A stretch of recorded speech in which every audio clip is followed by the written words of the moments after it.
রইল আমার গ্রামের মামাতো বোন, খুব ভালো একটা মেয়ে। আজকে আমার সাথে ঢাকাতে এসেছে। এসব কথা তুই আমাকে কেন বলছিস? আমি তোর কাছে নাবিলাকে রাখতে এসেছি। মানে?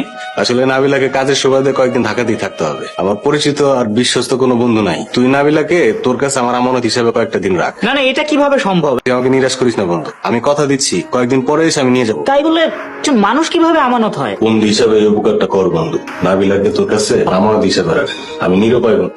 আমার জানা মতে কিছু ভালো হোস্টেল আছে, তুই তোর মামাতো বোনকে কয়েকদিনের জন্য সেখানে রেখে আয়। সম্ভব হলে সেটাই হোক। এটা সম্ভব না বলে তো তোর কাছে এসেছি।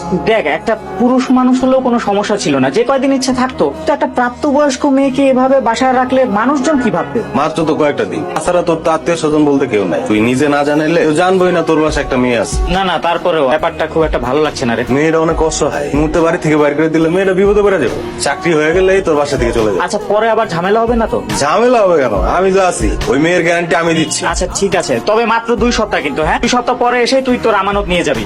আরে বন্ধু, 2 সপ্তাহ লাগবে না, সবকিছু ঠিকঠাক থাকলে সামনের সপ্তাহে এসে নিয়ে যাবে। তোমাকে কয়েকদিনের জন্য এখানে রেখে যাচ্ছি, একদম চিন্তা করবে না। এদিকে পরিস্থিতি স্বাভাবিক হলে আমি এসে তোমাকে নিয়ে যাবো। তোমাকে বিয়ে করব বলে আমি বাড়ি থেকে পালিয়ে আসছি, আর তুমি কিনা আমাকে এরকম একটা জায়গায় রেখে চলে যাচ্ছ।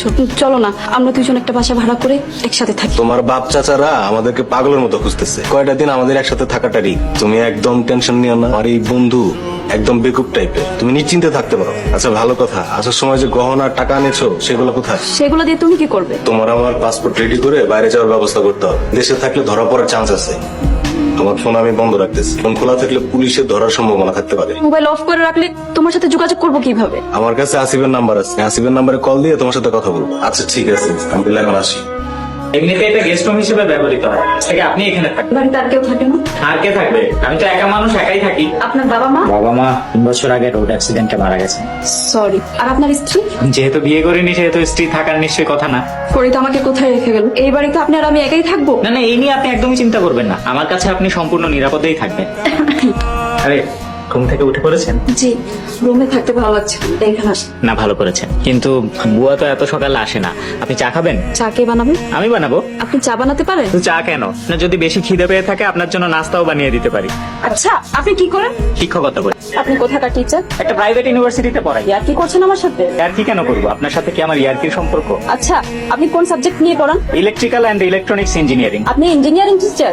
হ্যাঁ। আপনাকে দেখে কিন্তু একদমই বোঝা যায়। আর বলো না, বাড়ির থেকে বারবার আব্বা আম্মা মোবাইল করে তাদের পছন্দের মেয়েকে বিয়ে করার জন্য চাপ দিচ্ছে, তাই মোবাইল বন্ধ করে রেখেছি। কি আর বলবো, আমারও একই অবস্থা। বাবা বাসা থেকে বিয়ের জন্য চাপ দিচ্ছে। তুমি তো আমার ফ্যামিলিকে চেনো, আমার বাবা আর চাচা হচ্ছে শিল্পপতি। তোমার সাথে আমার মনে হয় না তারা বিয়েতে রাজি হবে। আর চিন্তা নাই, তাড়াতাড়ি একটা বিজনেস শুরু করতে যাচ্ছি। বিজনেস করবে? টাকা পাবে কোথায়? ম্যানেজ করেছি। যা করার তাড়াতাড়ি করো। যে বাবু, আমার চোখটা বন্ধ করো, আমি না বলা বন্ধ, চোখ খুলবা। চোখ খুলো। কি এটা? এটা তো দামি গহনা, টাকা পেলে কোথায়? আরে এখন কি আর সেই দিন আসেনি, আমার দিন বদলায় গেছে। তোমার ভালো লাগছে? অনেক। এই, আপনি কিছু বলবেন? ফরিদ কি আপনার সাথে যোগাযোগ করেছিল? কই না তো। আমার মোবাইল তো বন্ধ। ফরিদ বলেছিল আপনার মোবাইলে যোগাযোগ করবে। না, আমাকে তো কল দেয়নি। আচ্ছা সমস্যা নেই, আপনি দরকার হলে আমার ফোন থেকে কল দিতে পারেন। ফরিদের মোবাইলও তো বন্ধ। তো আপনারা দুজনেই যদি নাম্বার বন্ধ করে রাখেন তাহলে যোগাযোগ হবে কিভাবে? ফরিদ নিজেই আমাকে বলেছিল মোবাইল বন্ধ রাখতে, আর বলেছিল যে আপনার মোবাইলে যোগাযোগ করবে। না, তাহলে বোধহয় কাল পরশু কল দিবে। চিন্তা করবেন না, আমাকে কল দিলে আমি আপনার সাথে কথা বলিয়ে দেবো। জি আচ্ছা। আর কিছু বলবেন? আসলে সারাদিন বাসায় বন্দি হয়ে থাকতে থাকতে আমার দম বন্ধ হয়ে আসে। আচ্ছা, আপনি চাইলে বাইরে থেকে ঘুরে আসতে পারেন। না না, যদি কেউ আমাকে চিনে ফেলে তাহলে বিপদ হয়ে যাবে। বিপদ? আমি না আপনার কথার মাথা মুন্ডু কিছুই বুঝতে পারছি না। আপনাকে চিনে ফেললে বিপদ কেন হবে?